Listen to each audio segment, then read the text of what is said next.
Church. Thank you, church, for inviting us here. The Gideons is a professional and businessmen's organization that was started in the late 1800s. The main purposes of the Gideons is to reach men, women, boys, and girls to a saving knowledge of Jesus Christ. One of the main ways that we do that, we go out personally, but we place Bibles in the highways and byways throughout. Currently, the Gideons are in 200 countries and territories worldwide. There are right at 300,000 Gideons and auxiliary. The auxiliary is kind of like the support staff, the wives. God bless the wives. They sure help. They go to nursing homes, they go to hospitals, doctors' offices, and they help place Bibles in those facilities, similar to this one here. I love being able to do God's work. It's so rewarding, but then there are times where you're heartbroken. I just listened to a testimony Thursday night where they had a Bible blitz in Mexico. The goal of the Gideons in Mexico City, in one outlying town, was 350,000 Bibles. That seems like an awful lot.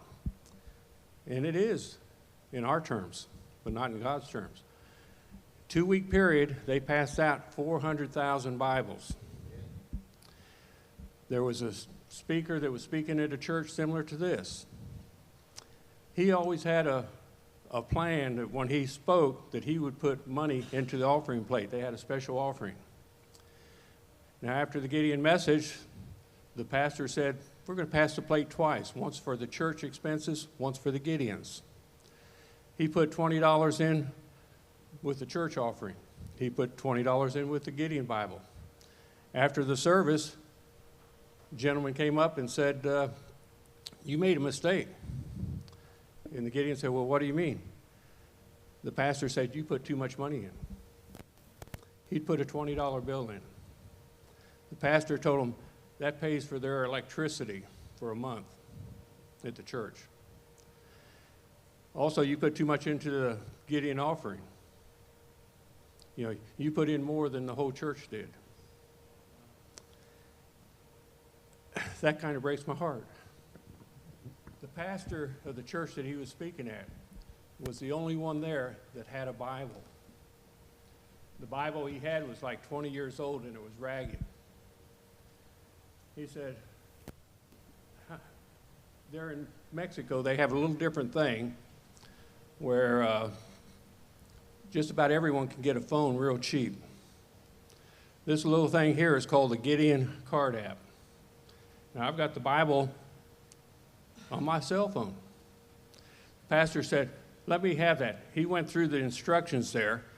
This Gideon card app, you can put the Bible on a cell phone, and it's available in over 1,500 different languages and dialects. In his church, there were approximately 20 different dialects in his small church. They were so happy when they got their own Bible on their cell phone, because now they had a Bible. That is so rewarding. I was brokenhearted when I found out and I heard that they didn't have any Bibles other than the pastor's Bible. The jail, when I look at your sanctuary here, I love the opportunity of going to jail. First Saturday of the month, I would go down to the jail. It's been closed down for over a year because of the COVID. They were just getting ready to open it up, then they closed it again. But I'm going to have to be fingerprinted again. I wasn't sure that that was a ministry that the Lord wanted me to have. When I first went into the jail, the floor, concrete, blood stains in the concrete. Had about 75 men come in. There was one door coming in. I said, Lord, do you really want me here? I wasn't sure. The gentleman that was training me says, you get to speak for half an hour. I have the other half hour. I prayed about it. I said, well, next month I'll go again. When I went, lo and behold, I was the only one there. He didn't show up, so I had the whole hour. I said, Lord, I need your help. I can't do this through me. I need your help. When I started, I had 4 men standing in front of me. Now, you imagine this room here. Approximately 70 other men were all along the walls outside, and they were talking to each other. They weren't interested in what I had to say. Lord, help me here. So I did something I probably shouldn't have done. I just yelled, help, help, help, as loud as I could. Now, I didn't have a microphone there, but you could have heard a pin drop. I didn't know if the guards were going to come busting through the door. I said, 1971, I was in the Navy. I had an accident, was paralyzed from here down. I wanted help. I started sharing my testimony. When I got through, and I shared that in the hospital where they put me, they had a Gideon Testament just like this, sitting on a table. I picked it up. I opened it up to Romans chapter 14. Now, I didn't start with verse 1, I started with verse 7. But basically it says we're all going to stand before the judgment seat of God. We are all going to be held accountable for our actions. We're not to judge one another. We're also not to be stumbling blocks.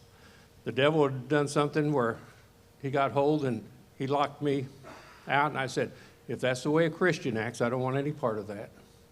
So I was walking in the flesh, but the Lord got my attention. I wanted God's mercy. I didn't want his judgment.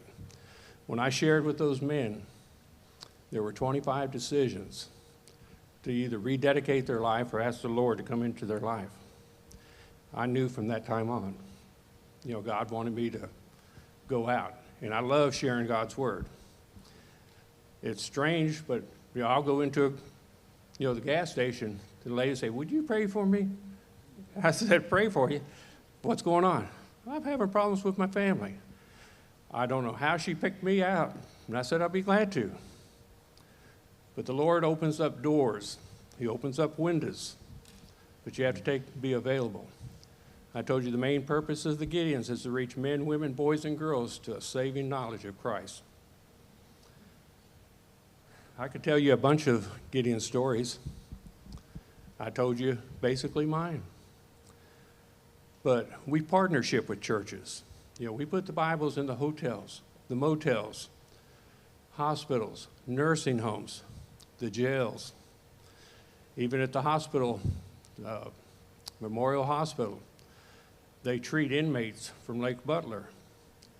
I have to go through a metal detector to get in there. They check me out. One time when I was going in to check to make sure that they had Bibles, similar to this, they said, you're too late. I said, what do you mean? The inmate just passed away an hour ago. And I said, I wasn't coming for that purpose. I was coming to make sure you had Bibles for them and place them. I was too late. But when I was getting ready to leave, there was an inmate chained to the bed. He said, could you pray for me? My family, they don't know my situation. They don't know my heart, but I'm concerned about my family. We're not allowed to get personal information where I could contact the family, but I can definitely pray. Now, as Gideons, we partnership with churches. First off, we request your prayers. We love to have people praying for us. It uplifts us. Then we would like to have men, women, primarily men with their wives. The pastor has to say that you're of good character. I said professional or businessman. We pay for what we do out of our own pockets. Gideons don't pay us for doing distributions of Bibles, or going out. We pay for that out of our own pockets, but that's all right. We love doing it.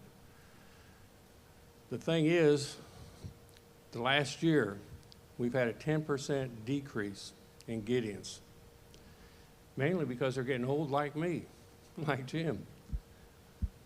But we want men that are dedicated, and that's what the Lord wants you to be doing. If the Lord's not in it, personally, I say personally, I don't want you. Pastor gave me 10 minutes. And these are the bulletins in the back. The other way is financial. Now, I know most people don't put money in their pockets expecting to give to the church or stuff. Actually, I expect you to give